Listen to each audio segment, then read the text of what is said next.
quando a gente constrói, quando a gente faz o projeto, são sonhos, né? E vai se tornando memórias afetivas, então tem sempre alguma característica, ou então tem sempre um porquê, né? Às vezes os clientes eles se apegam a algum móvel, né? Alguma coisa antiga, ou então uma roupa de cama que era, sei lá, da mãe, da avó. Sempre tem uma peça, né? Algum objeto. E eu entendo isso como um tesouro mesmo. Pessoal, estamos aqui no 8º episódio do Arte Fala. Esse é o nosso último episódio dessa temporada e muito importante apresentar o nosso convidado de hoje, que é o Tarik. Tarik Ovidio. Se apresente. Tudo bem, pessoal? Prazer, eu sou Tarik, eu sou arquiteto, urbanista, desenvolvo projetos de arquitetura em interiores e hoje eu vim aqui descobrir que eu tenho que descobrir as perguntas para responder. Isso. Só uma curiosidade, Tarik, qual que é a origem do nome? É árabe. É árabe, só que eu chamava ele de Tarik, gente. E ele não me corrigia. Eu Tarik aqui, Tarik ali, aí ele é Tarik, depois de muito tempo no atendimento. Mas é um nome chique. Tarik, vamos lá. Vamos começar falando um pouquinho da sua história. Como você começou para chegar até aqui? Como eu te disse, né, eu sempre gostei de arquitetura, sempre me interessei e desde criança eu sempre tive muita vontade de seguir nessa área e antes eu não sabia que existia arquiteto nem engenheiro, aí eu ia ser pedreiro, né, porque eu via construindo. Aí depois de um tempo, né, eu fui me desenvolvendo, até quando criança eu gostava de desenhar já planta, desenvolver casa, eu tinha uma base assim, mas era criança, então... Né? Não tinha todo o conhecimento. Mas ainda já fazia as linhas mais retas assim, era legal. E desde criança você já queria ser... Sim. Caraca. E aí foi passando o tempo, aí no ensino médio eu já fiz um curso técnico, né, na ETEC, pra saber se era isso mesmo. E com 17 anos eu já estava na faculdade. Quando você entrou na faculdade de pós, era meio que você imaginava ou foi, não tem nada a ver com o que eu imaginava? Acho que por eu já ter um embasamento da escola técnica, eu já imaginava como ia ser. Mas O técnico você fez o quê? Edificações. Normalmente o pessoal segue mais para engenharia, mas eu segui para arquitetura. Você gosta da arte? Gosto. É porque a arquitetura tem mais arte envolvida. Aí na faculdade entrou História da Arte, a História da Arquitetura. Minha faculdade tinha uma ênfase mais em urbanismo, então eu acabei mais me debruçando, me encontrando em urbanismo também. Eu sempre gostei muito dessa parte de olhar mapas no Google, tem uns mapas antigos da cidade, sempre me interessei em me localizar e foi tudo caminhando. Aí foi indo, foi seguindo, foi fluindo. Foi. E outra coisa também que eu comecei muito cedo, por eu ter o técnico, então no primeiro ano da faculdade eu tinha estágio. Então eu comecei na verdade a profissão mais com uma parte de executivo, de desenho técnico mesmo. Então, meu primeiro estágio foi no TRF, né, no tribunal. E aí, já de cara foi um desafio que eu comecei a construir. Eu comecei a construir um fórum, fiz o projeto, ajudei, né? Um projeto em Mato Grosso do Sul, até tive a oportunidade de ir lá em Dourados depois ver, foi super legal. Nossa, que legal! E aí fui caminhando. Gente, que interessante! Quando você saiu da faculdade, como foi começar os seus primeiros clientes? Quando eu saí da faculdade, eu trabalhava numa construtora, então eu fiquei durante 5 anos na Cirela, então eu já saí da faculdade continuando com o mesmo emprego. E eu fazia parte mesmo de prédio, né? Então residencial, essas coisas. É que Cirela é uma construtora grande, né? Sim. Empreendimentos grandes. E aí foi uma base técnica muito boa. E aí eu fiquei lá, eu me formei em 2014 e fiquei lá até 2018. E em 2018 eu saí e eu comecei a carreira solo. Aí eu vou aproveitar para perguntar, porque o título dessa entrevista é O Lar como Tesouro da Vida. Isso. Por que o lar como tesouro da vida? É uma frase, na verdade, do Le Corbusier, né, que é um arquiteto super famoso. E eu vejo a casa como um tesouro mesmo, né? Onde a gente chega, as memórias afetivas, então, tanto, acho que qualquer um, se fechar os olhos e pensar, vai pensar em alguma coisa que aconteceu com outra pessoa, mas normalmente é aquele piso da casa da avó, ou então a forma que era o sofá, os mais antigos, né? A geladeira que era vermelha, lembra? As elétricas, então essa memória afetiva se constrói dentro de uma casa. Então, quando a gente... É bem profundo, Sim. né? Você parar pra pensar a frase mesmo, ela tem profundidade. Sim. Então, quando a gente constrói, quando a gente faz um projeto, são sonhos, né? E vai se tornando memórias afetivas. Então, tem sempre alguma característica, ou então tem sempre um porquê, né? Às vezes os clientes eles se apegam a algum móvel, né? Alguma coisa antiga, ou então uma roupa de cama que era, sei lá, da mãe, da avó. Sempre tem uma peça, né? Algum objeto. E eu entendo isso como um tesouro mesmo. Quando a gente vai pesquisar no Google, tesouro é um conjunto de riquezas, né? Um lugar onde grandes riquezas ficam armazenadas. E tem tudo a ver com lar, né? Tem tudo a ver com casa, porque não é só uma coisa, é um conjunto, né? Do e que não é mais material, né? do que é rico, é efetivo, exatamente. O que é rico para mim, o que é rico para você, para o nosso cliente. E ali eu achei assim, quando a gente deu esse Instagram, nossa, que profundidade, eu não sabia que era do Le Corbusier. Enfim, mas é muito profundo mesmo. Sim. Você parar pra pensar, né, o que é rico pra mim, eu preciso ter no meu lar. Eu preciso ter o meu lar como meu tesouro. E essa reflexão, eu acho que, quer dizer, hoje assim, essa reflexão é muito bem feita, muito bem dita, né, por todos. Cada vez mais, pelos momentos, pela vida de todo mundo, cada um, a gente está, acho, cada vez mais introspectivo, assim, de querer voltar para casa, pra de ter um abraço, mesmo, né? de entender quem sou eu, de onde eu vim, essa parte mesmo, né? Do afetivo. Isso. Eu lembro que você me falando isso, me veio na memória a questão de que antes as pessoas faziam muito para ostentar, muito para fora, para o outro. Exato. E essa frase ela traz o para mim, o que é importante para mim, para minha família, para o meu lar. E a gente tá nessa geração, né, de trazer, de voltar. De voltar para a essência, né? Não importa o outro. E para mim, o que é importante? É algo mais primitivo. Sim. Mas é uma evolução, eu vejo como uma evolução. Cara, muito legal. E você consegue trazer, como assim, vamos dizer, na prática, você traz isso nos seus projetos?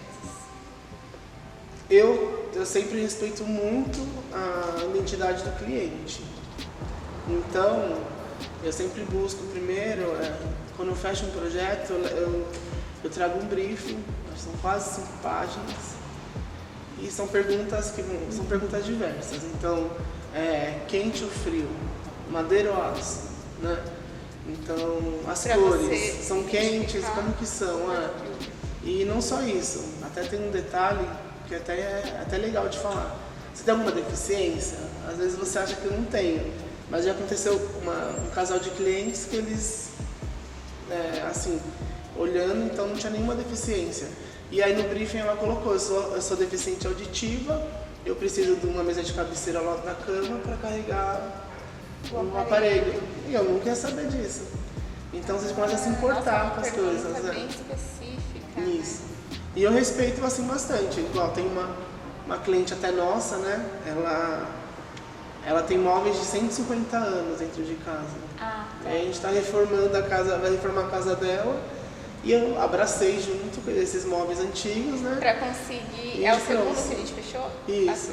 Gente, é que a gente tem muitos projetos em conjunto, sabe? Logo vai vir várias e várias emoções. Mas Exato. é verdade, eu lembrei do detalhe de trazer o tesouro, né? A riqueza dela. E é isso, todo mundo tem, né? Exatamente, isso nossa, é muito legal, porque quando você fala identidade do cliente, a personalização é algo personalizado para ele. Sim. Porque tem essa briga, né? Porque assim, cada arquiteto tem um padrão. Eu tenho arquitetos, nossos parceiros, que têm a sua identidade. Só que eu acho tão profundo quando você fala, eu quero a identidade do cliente, a personalização dele, para que ele entre e fale, é meu. É algo muito, muito profundo mesmo. Cada um tem um jeito de trabalhar, né? Tem que respeitar, assim. Mas eu quando comecei a trabalhar muito mais interiores e diretamente com o cliente, eu acho que por eu ter vindo do mercado de padronização, eu quis mudar isso, assim, sabe? Fazer diferente. Isso. A gente vai caminhando junto, né? Tarek, qual é a diferença de uma arquitetura voltada, direcionada a esse conceito de casa como tesouro e uma arquitetura generalista e mais prática, assim?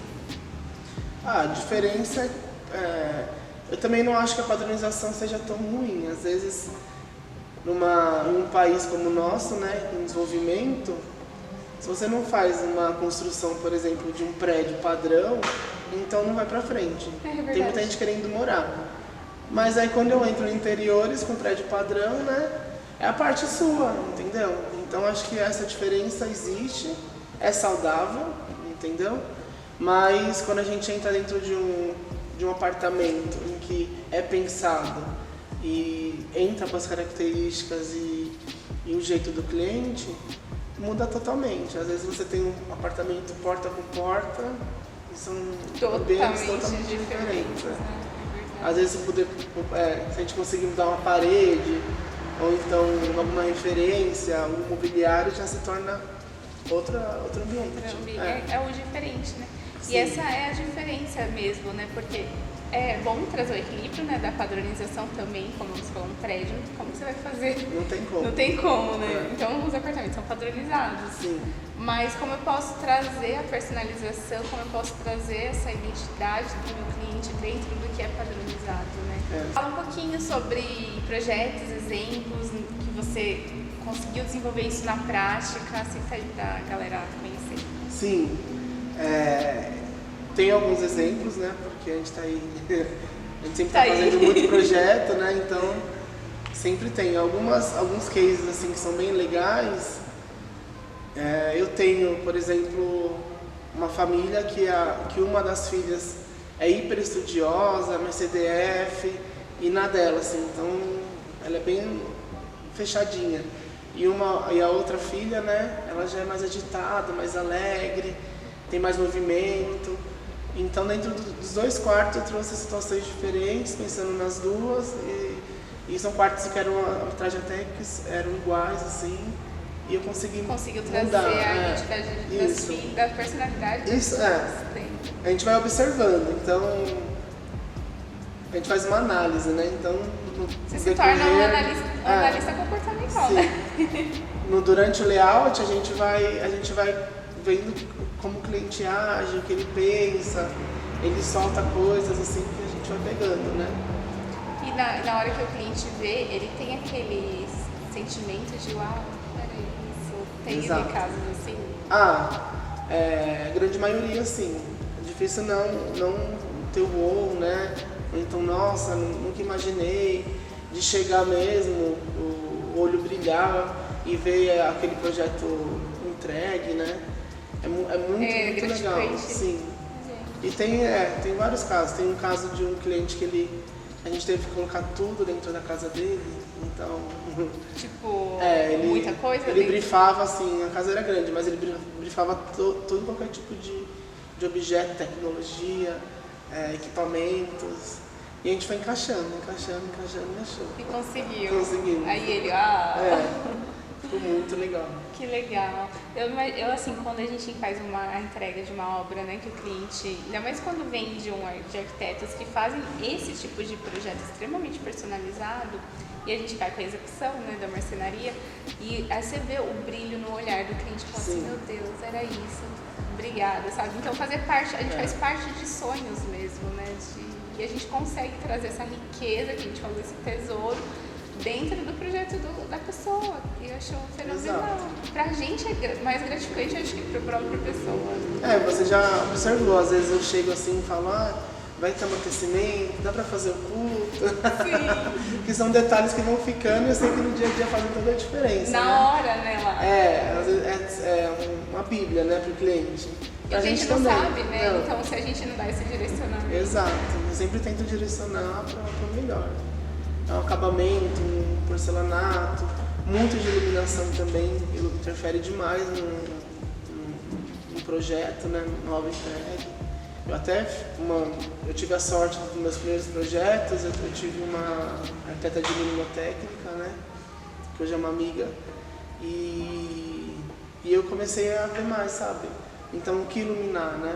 Não iluminar, não quero iluminar a sala, eu quero iluminar algum objeto, eu não quero um sofá com um spot em cima do rosto incomodando. Eu preciso iluminar a passagem. É amplo o estudo, né? Ah, Quando é você muita vai parar, coisa. assim, Sim. pra pensar. E a funcionalidade, né? Tudo da arquitetura. Essa questão da iluminação mesmo é uma coisa assim, o que eu preciso iluminar, às vezes destacar, às Exato. vezes dar, né, aquele aconchego maior, então é todo um trabalho por trás. Né? Aí quando, é igual quando tem clientes, a gente tem muito cliente com arquiteto, mas a gente tem alguns clientes também sem arquiteto, que não tem todo o direcionamento, né, que o profissional dá. E a gente vê a diferença. No final, gente, não é a mesma coisa, porque existe um estudo, existe toda essa questão da identidade, de pegar para você conseguir executar um projeto. Sim. Eu falo, se quem puder, cara, contrata um profissional, porque vai dar esse direcionamento, ainda mais quando a gente pega profissionais assim, que tem a alma no negócio, né? Que faz com amor, então não faz por fazer, mas você consegue ter um resultado muito mais efetivo. E no final, o arquiteto, acho que nem a coisa não é. O custo é bem pequeno perto do móvel inteiro. Do resultado, né? E é um trabalhão, mas é bom. Você gosta do trabalho? Eu gosto. Hoje eu falo assim, que hoje eu me sinto. Me sinto assim, muito feliz assim, pelo meu, já tá meu realizado, trabalho. você sente a realização. O de coração leve, né, eu falo. Então Não hoje, se torna um peso.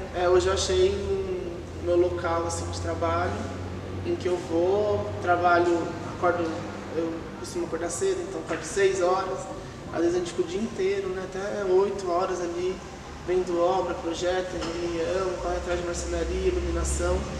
Esse trabalho, mas para mim sempre é um trabalho novo, nunca é igual. E final de semana trabalho. Mas é que sim. tem o sentimento da leveza. Mas eu não me sinto cansado, eu gosto. Ai, que delícia, gente. É bom quando a gente.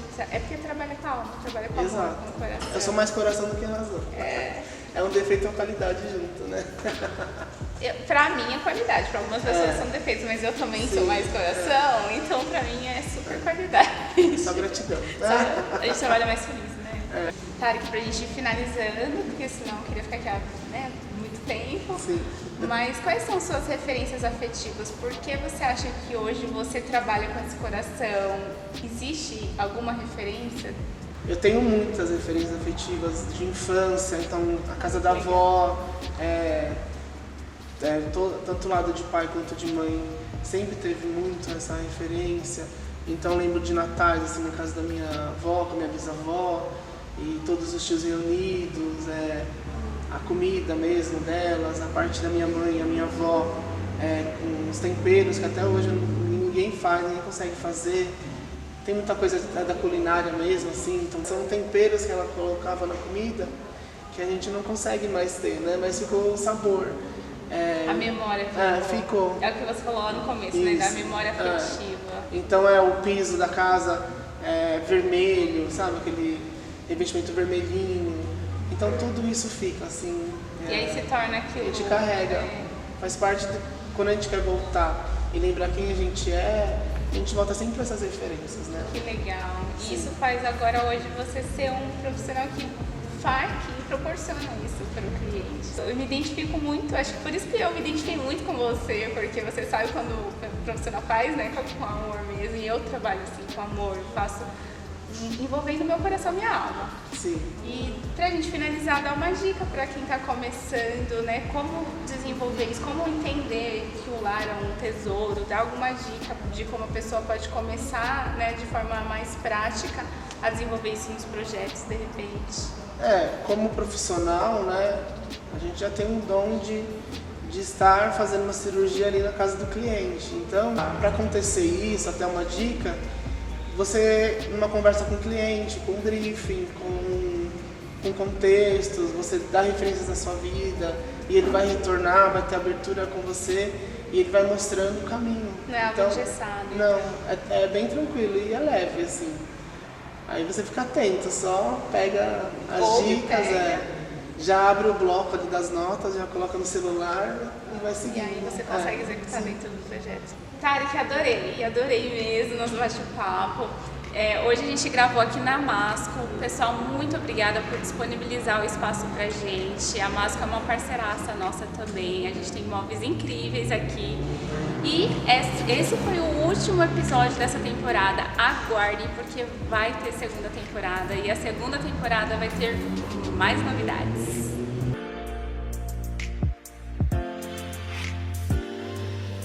Fazem... Tudo bom? Você já conheceu o Tarek? Aqui foram convidados especialíssimos pra gente. Quero falar? Suas referências. E ela fazia de um jeito, Ai, tem um mosquito aqui.